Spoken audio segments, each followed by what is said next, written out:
with it, we will also discuss about communication barriers. Globalization means that for a company to survive, it must establish markets not only in its own country but also in many foreign countries. Definitely आजकल के दौर में कोई भी चीज़, कोई भी business start होता है तो वो एक ही जगह पे अगर रुका रहेगा तो सर्वाइव नहीं कर सकता. So globalization for a business point of view, from a business point of view, it means that you have to expand your business. And when you have to expand your business, definitely you will go outside the area where you are already working. When you will go in the new area or in the new country or in the new city, definitely the culture will be different, the people might be different, the demand of the people might be different, and maybe the language is also different. So you need communication skills to work globally.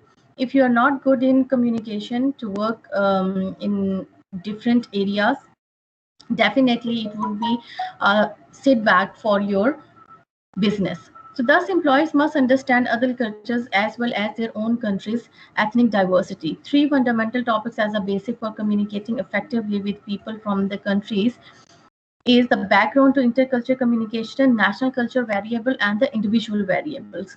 When you're going outside your company and you are going to negotiate or you are going to cooperate or you are going to meet the people of other organization plus other cities plus other countries, then definitely there will be individual and national variables which will affect your communication. So it's really very important to understand those variables, that how you have to be prepared to deal with those things which are not common for both of you going to expand your business. So intercultural communication is the verbal and non-verbal interaction between people from different cultural backgrounds.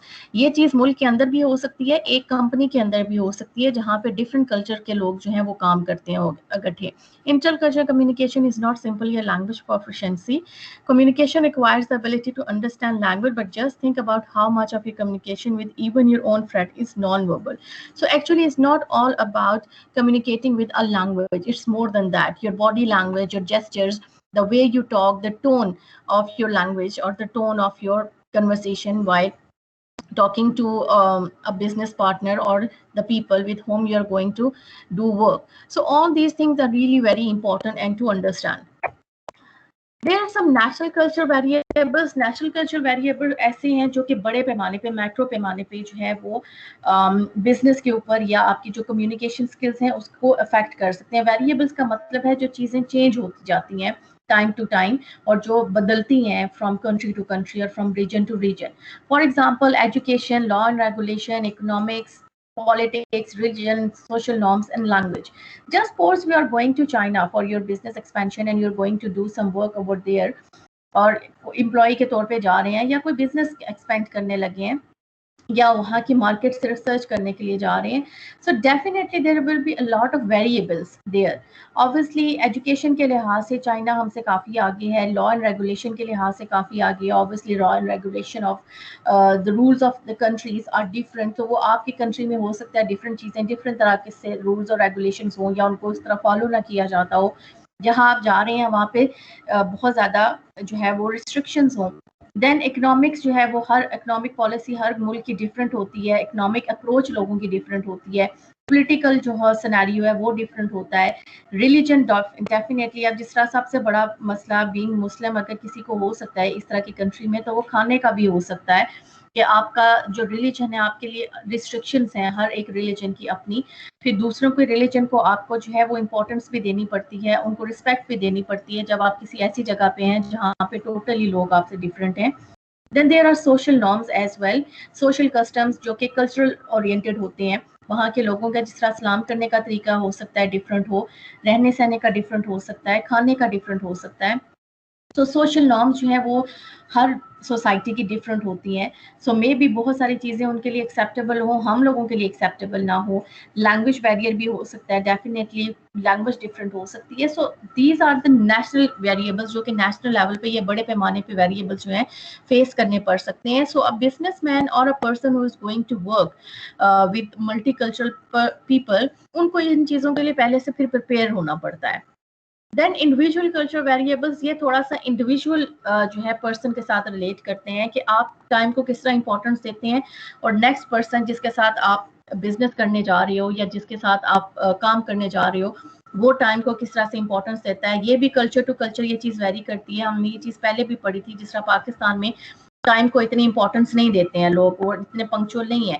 लेकिन अगर आप इसी behaviour के साथ कहीं और जाते हैं किसी दूसरे मुल्क में जहाँ बहुत पंक्चुअलिटी है, तो डेफिनेटली वहाँ आपको प्रॉब्लम फेस करना पड़ेगा अगर आप उनकी चीज़ों को फॉलो नहीं करोगे। Then space means personal space कि आप किस तरह से देते हो। ये भी हमने आई थिंक उसमें पढ़ा था, कम्युनिकेशन में ही हमने पढ़ा था, जहाँ क्रोनिमिक्स का, टाइम का और इनका नॉन वर्बल कम्युनिकेशन का हम पढ़ रहे थे।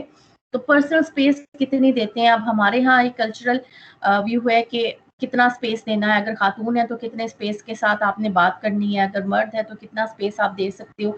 ये चीज़ें भी ऑब्वियसली इंडिविजुअली कल्चरली वेरी करती हैं। फिर फूड वेरी करता है, आपकी चॉइसेस और जिस मुल्क में आप जाती हैं समटाइम्स आपको वहाँ वैसी चॉइसेस नहीं मिलती। अभी मैंने बताया बीइंग अ मुस्लिम आपको थोड़ा सा ज़्यादा आप जो है वो क्यूरियस हो जाते हो कि चीज़ हलाल होगी यानी। डेफिनेटली जब हम नॉन मुस्लिम कंट्रीज़ में या नॉन मुस्लिम मेजॉरिटी कंट्री में जाते हैं। Then acceptable dress, obviously every culture, every society, every country has their own way of dressing and attire. It might not suits you or it might not be of your related, लेकिन आपको accept करना पड़ता है क्योंकि definitely आप दूसरों के culture को बदल नहीं सकते। आपको अपने लिए मिडिल वे कैसे निकालना है ये फिर आपको खुद सोचना पड़ता है। मैनर्स डिफरेंट होते हैं, डिसीजन मेकिंग की पावर डिफरेंट होती है। हमारे यहाँ इतनी जल्दी कोई डिसीजन नहीं लिया जाता।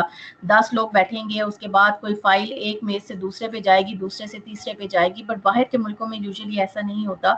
वहाँ डिसीजन मेकिंग पावर जो है वो ज़्यादा होती है लोगों के पास और वो बहुत जल्दी किसी नतीजे पे पहुँच के डिसीजन ले लेते हैं। Then obviously verbal and nonverbal communication would be different. हमारे यहाँ हो सकता है टांग के ऊपर टांग रख के बैठना बहुत अच्छा समझा जाता हो, लेकिन हो सकता है किसी और कल्चर में ये बदतमीजी समझ ली जाती हो। So your non-verbal communication and your verbal communication, all these things are really very important when you're going to work globally.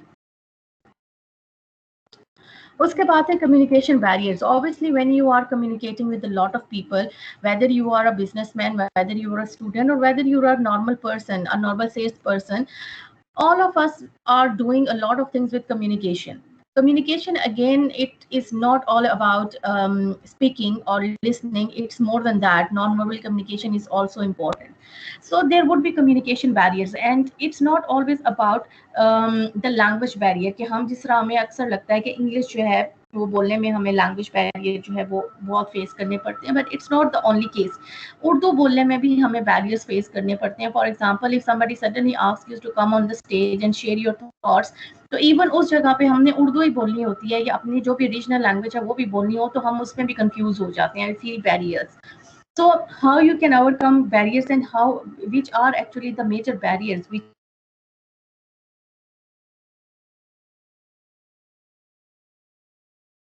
Professionally, academically, normal life में तो हमें कैसे प्रॉब्लम क्रिएट करती है। Okay, there are usually 6 categories which are usually said that they are big barriers of communication. The one is semantic barrier, the other is physical barrier, then psychological, emotional, perceptual, and barriers involving values and attitudes. So let's discuss कि ये क्या है। The first one is semantic barrier. Semantic barrier is related to meaning. Semantic का जो मतलब है, it is related to meaning. A basic principle of communication that is the symbols the sender uses to communicate.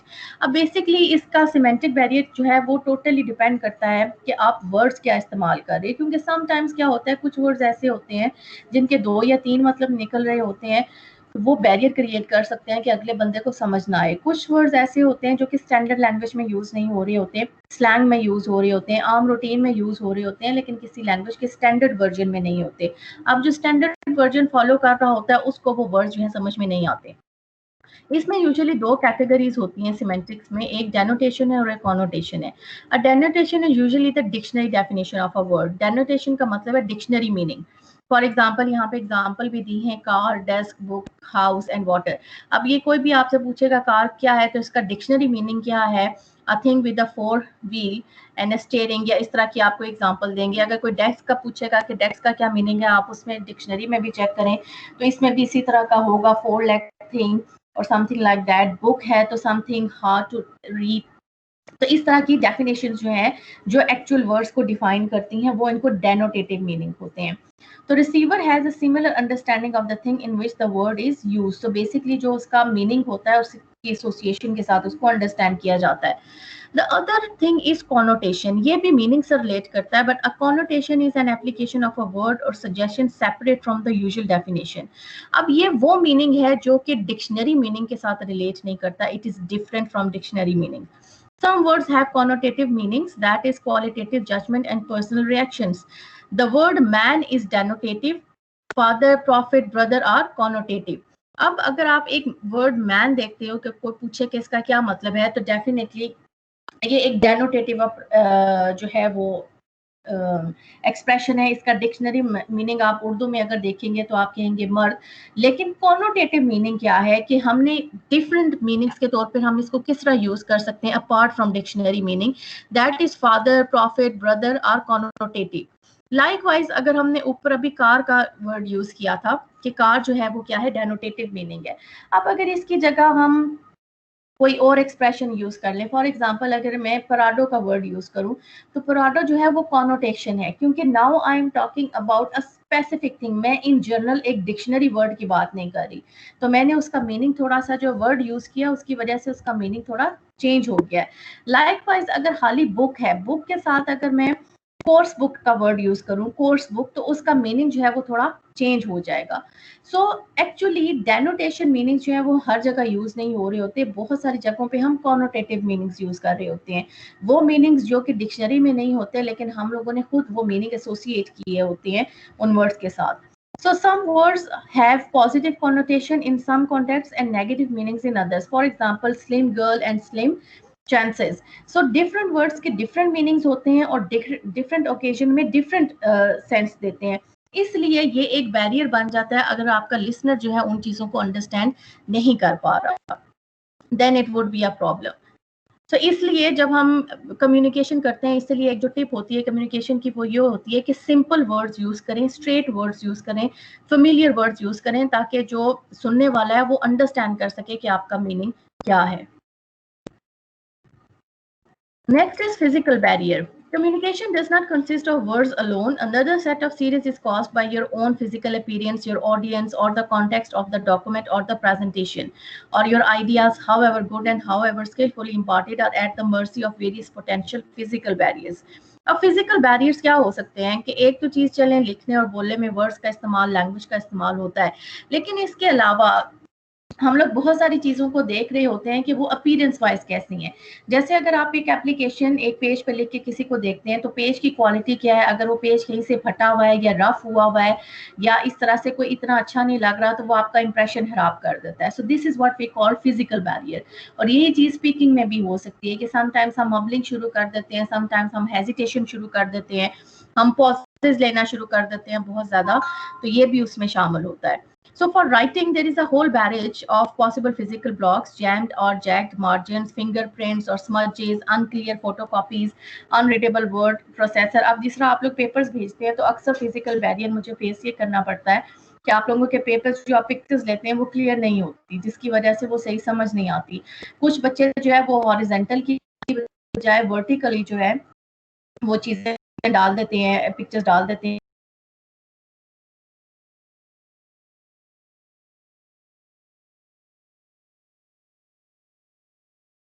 Become of hissing ventilation, then blowing air conditioning, ringing telephone, slamming doors। तो ये तमाम चीज़ें जो है ये physical barrier में आती हैं, जो कि स्पीकिंग करते हुए आप अगर आवाज़ क्लियर नहीं आ रही है, किसी की फ़ोन पे अगर शोर है, तो ये तमाम चीज़ें जो है वो बैरियर के तौर पे काम करती हैं, जो डेफिनेटली जो है वो आपका कम्युनिकेशन प्रोसेस को डिस्टर्ब करती हैं।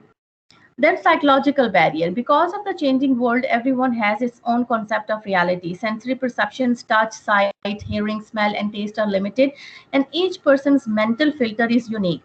In our daily interaction with others, we make various abstractions, inferences, and evaluation of the world around us. Now, psychological barrier simply means that every one of us is having our own thoughts process. हम लोगों की अपनी सोच होती है, हम लोगों का अपना ओपिनियन होता है, अपना माइंड सेट होता है, हम लोग हर चीज़ को उसी हिसाब से जो है वो जज करते हैं। तो हो सकता है कि दूसरे लोग जो हैं वो हमारी बात से मुत्तफिक ना हो।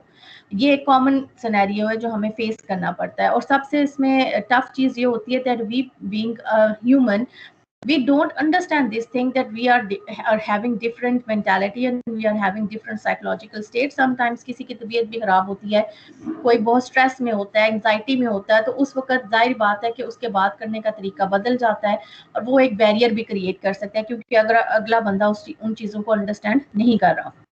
Then emotional barrier, one possible psychological block is emotional. ये भी actually psychological ही से somehow relate करता है emotional barrier. You may be emotionally blocked is you are announcing a new policy that whether you may become popular or unpopular. Similarly, you may have emotional barrier while making your first presentation or writing someone you dislike. अक्सर presentation देते हुए जो आप लोगों, yes ma'am, I am Zoheb Zaman from ELT। तो ना मेरा issue हो गया ना, मेरी मामी फोत हो गई हैं तो मैं उधर आया हूँ, तो मैं क्विज नहीं दे सकता अभी, मैं उधर खड़ा हूँ तो रश है काफ़ी पड़ा हुआ इधर। लेक्चर के दौरान में आप मुझे ये बात बता रहे हो? मैं लेक्चर दे रही हूँ, मैं क्विज तो नहीं ले रही। तो वो मुझे CR का भी मैंने रिसेंटली मैसेज पढ़ा ना कि क्विज देना तो ज्वाइन हो जाए, तो मैं अभी इधर खड़ा हूँ तो अवेल नहीं हो कर सकता मैं अभी ऐसे। तो ना करें। तो क्विज आप मेरा बाद में ले सकती हैं? कल लास्ट क्लास है या फ्राइडे को लास्ट क्लास है, पेपर उसमें जो पेपर के दौरान मैंने किसी का नहीं लेना ना, मेरे पास इतना टाइम है। अगली 2 क्लासेस में जो क्विज देगा वो ले लूंगी, उसके अलावा मैंने किसी को कोई टाइम नहीं देना क्विज के लिए। अच्छा अच्छा, तो नेक्स्ट 2 लास्ट कब क्लासेस ले में से सकते? किसी को कर लें। आपको टाइम टेबल नहीं पता थैंक बेटा यू। अपने क्लासेस का? क्लासेस जब भी होंगी तब दे देना। ओके मैम, थैंक यू, अल्लाह हाफिज। अल्लाह हाफिज। This is also a kind of barrier when you are engaged to something and suddenly interruption happens. Okay, emotional barriers being student आप लोगों को बहुत फेस करना पड़ता है। मोस्टली आई हैव सीन कि जब आप लोगों को प्रेजेंटेशन के लिए कहा जाता है या इवन समटाइम्स सिंपल कोई क्वेश्चन पूछ लिया जाए तो आंसर करने के लिए स्टूडेंट्स कंफ्यूज हो जाते हैं। Sometimes you do know the answer and sometimes you are really very prepared for the presentations but you are having that thing in your mind कि ओके मैं फर्स्ट टाइम दे रहा हूँ या दे रही हूँ या मुझे कोई हो जाएगा, ब्लंडर हो जाएगा, तो ये चीज़ें आपको इमोशनली जो है वो डाउन करती हैं आपका confidence level. So emotional barrier basically जो है वो डायरेक्टली आपके कॉन्फिडेंस पे अफेक्ट करता है, जिसकी वजह से फिर आपका कम्युनिकेशन जो है वो ब्लॉक होता है या बैरियर क्रिएट हो जाता है। The next is perception barrier. The perceptual problem is that people think differently. Okay, perception is purely related to what people think. Again थोड़ा सा साइकोलॉजिकल बैरियर से रिलेट करता है, लेकिन साइकोलॉजिकल बैरियर और इसमें फ़र्क ये है कि साइकोलॉजिकल जो है वो आपका स्टेट ऑफ माइंड है। परसेप्शन ये चीज़ है कि आप किसी चीज़ के ऊपर अपना ओपिनियन क्या देते हो। जिस तरह अगर हम हुकूमत की पॉलिसीज़ की बात कर लें तो आप अगर 20-30 लोग हैं क्लास में, हर बच्चे का अपना एक स्टैंड होगा। कोई कहेगा कि नहीं गवर्नमेंट ठीक चल रही है, कोई कहेगा कि नहीं कुछ चीज़ें अच्छी हैं कुछ बुरी हैं, कोई कहेगा नहीं ऑल टुगेदर बिल्कुल गलत चल रही है, फलां पार्टी अच्छी थी। ये हमारे अपने परसेप्शंस हैं। These are actually our own thoughts our own thinking processes. ये बैरियर तब क्रिएट करते हैं when definitely we people are not understanding the perception of the next person और we people are not ready to digest the opinion of the other people. और ये सबसे बड़ा हम पाकिस्तानियों का और इवन बहुत सारे और लोगों का भी मसला है कि हम लोग दूसरों के ओपिनियन को कभी भी इम्पोर्टेंस नहीं देते। जिस तरह हम लोगों की अपनी राय है इसी तरह दूसरों की भी अपनी राय है। जिस तरह मुझे अगर कोई एक चीज़ खाने में पसंद है, हो सकता है वो चीज़ दूसरे को पसंद ना हो। कोई शख्स जो है वो सॉल्ट ज़्यादा लेता है खाने में, कोई ज़्यादा नहीं लेता। सो एक्चुअली चीज़ ख़राब नहीं होती, हम लोगों का अपना एक मेंटल फ़िल्टर होता है, हमारा ह्यूमन अपना जो एक सेंसरी परसेप्शन सिस्टम है, हम लोग चीज़ों को अपने तौर पे अंडरस्टैंड करते हैं। अब हम उन चीज़ों को एक्चुअली जनरलाइज करते हैं कि अगर एक चीज़ मुझे पसंद है तो वही सबको होनी चाहिए, अगर मैंने एक चीज़ को गलत कहा है तो सबको कहना चाहिए। तो समटाइम्स जब आप ये इस चीज़ को अंडरस्टैंड नहीं करते या अगला बंदा इस चीज़ को अंडरस्टैंड नहीं करता, एक बैलेंस एक इक्वल वे जो है या कोई मिडल वे निकालने की कोशिश नहीं करते, तो डेफिनेटली वहाँ पे फिर बैरियर जो है कम्युनिकेशन में होते हैं। और अक्सर बहस और तकरार की सबसे बड़ी वजह जो है ये परसेप्शन बैरियर होता है, because we are having different perceptions. Abstracting, slanting and inferring, ये इसी से रिलेट करता है। एब्स्ट्रैक्टिंग क्या है? Selecting some details and omitting others is a process called abstracting. On many occasion abstracting is necessary. अच्छा, अक्सर जगहों पे क्या होता है कि हम चीज़ों को एब्स्ट्रैक्ट कर देते हैं, माइनस कर देते हैं, आधी चीज़ बोली और आधी छोड़ दी। अब कुछ जगहों पे ये चीज़ ठीक होती है क्योंकि समटाइम्स अगले बंदा इस चीज़ को अंडरस्टैंड कर लेता है, पर कुछ जगहों पे ऐसा होता है कि कुछ लोगों को जब तक आप पूरी बात नहीं बताएंगे वो आधी बात से पूरी अंडरस्टैंडिंग नहीं ले सकते। So definitely there would be a problem. Then slanting. Slanting is unfair in factual reporting. When presenting some particular facts, you include your own biased ideas into. Slanting बहुत ज्यादा मीडिया के ऊपर आपको नजर आएगी कि अगर कोई इवेंट हो गया है तो रिपोर्टर जो है उस इवेंट को रिपोर्ट करते करते साथ जो है वो अपनी भी 10 बातें लगा देगा कि ये ऐसे होना चाहिए था, ये वैसे होना चाहिए था।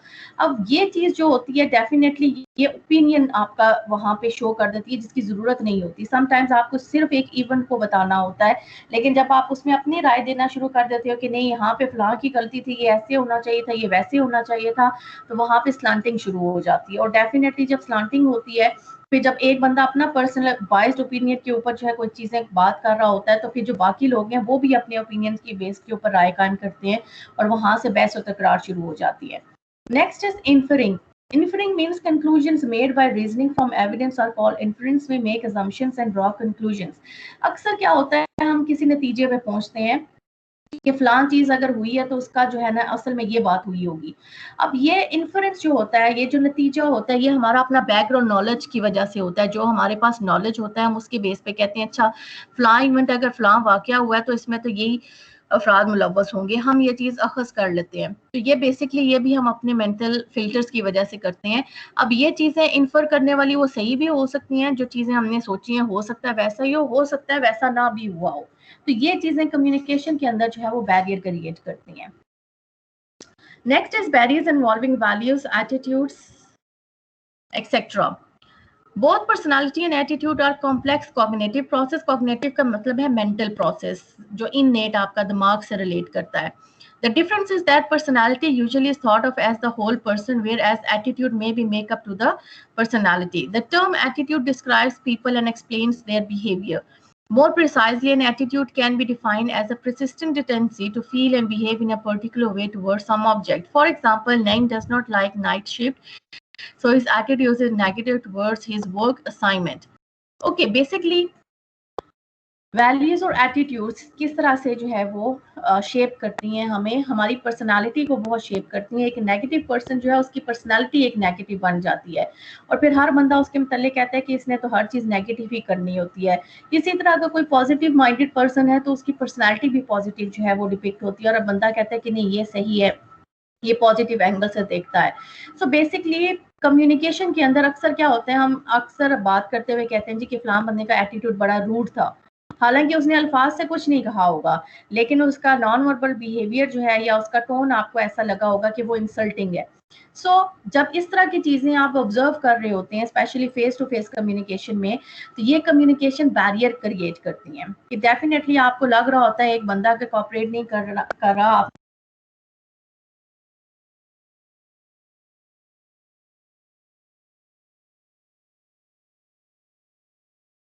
can also affect your communication. और इवन बीइंग अ स्टूडेंट आप लोगों ने भी ये चीज़ें फेस की होंगी। Sometimes administrator, even sometimes teachers के एटीट्यूड्स भी इसी तरह से हो जाते हैं। समटाइम्स आपका जो क्लास के दूसरे स्टूडेंट्स हैं जिनसे आप कोई हेल्प लेना चाह रहे हो, समटाइम्स उनका एटीट्यूड आपको वियर्ड लगता है या रूड लगता है, तो डेफिनेटली कम्युनिकेशन बैरियर क्रिएट करता है कि फिर आप नेक्स्ट टाइम सोचते हो कि इससे बात करनी चाहिए इस सिलसिले में इस बंदे से या नहीं करनी चाहिए।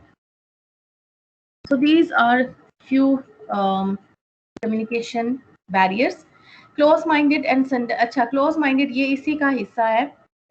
क्लोज माइंडेड क्या है, some people hold rigid views, जो अभी मैंने बताया कुछ लोगों के व्यूज जो है वो बड़े सख्त होते हैं, अपने पॉइंट ऑफ व्यू से हिलते ही नहीं है। उस तरह के लोगों के साथ जाहिर बात है बात करना ज्यादा मुश्किल हो जाता है। दे आर मोर स्टबन क्योंकि उनको लगता है सिर्फ वही सही है। फिर सेंडर्स क्रेडिबिलिटी. सेंडर्स क्रेडिबिलिटी क्या है, हमारे हम ज्यादातर ऐसा होता है कि जिस बंदे के पास क्रेडिबिलिटी है, जिस बंदे के पास पोस्ट है, जिस बंदे के पास पावर है, उस बंदे की वो बंदा कोई भी बात कर रहा हो ना उसको सारी बड़ी इंपॉर्टेंस दे के उसको सुनते हैं। बट जो जहाँ पे ये चीज नहीं होती है, वो बंदा बेचारा कोई अच्छी बात भी कर रहा हो तो उसको कोई इतना कंसीडर नहीं करता या उसको इतने मशवरे को इतना कोई रिस्पॉन्स नहीं देता। सो बेसिकली ये सेंडर्स क्रेडिबिलिटी जो है ये भी हमारे यहाँ कम्युनिकेशन बैरियर बन जाती है, क्योंकि हमारे यहाँ हम लोग कंटेंट के ऊपर जो है या चीज की क्वालिटी के ऊपर जो है हम नहीं देख रहे होते कि किसी ने क्या कितनी अच्छी बात की, हम ये देख रहे होते हैं कि कहने वाला कौन है। So all these things come together in a negative way and create hurdle in communication। और ये communication से यहाँ मुराद सिर्फ फेस टू फेस कम्युनिकेशन या बात करने की कम्युनिकेशन नहीं है, ये हर जगह ये चीज अप्लाई होती है। ये बैरियर्स के एक प्रेजेंटेशन से देके अगर आपको सिंपल ये क्वेश्चन पूछा जाता है क्लास में और आप वहां पे अगर बैरियर्स ये फील कर रही हैं तो ये उस जगह के लिए भी हैं। वर्क प्लेस पे अगर दो कोलीग्स हैं वो किसी जगह पे कम्युनिकेट करते हुए अगर इस तरह की चीजें फेस कर रहे हैं, तो ये बैरियर ऐसे नहीं है जो कि बहुत हाई फाई लेवल पे होंगे, ये हमारी कॉमन लाइफ से निकल के प्रोफेशनल और एकेडमिक लाइफ में भी ये बैरियर्स इसी तरह से जो है वो हर्डल क्रिएट करते हैं।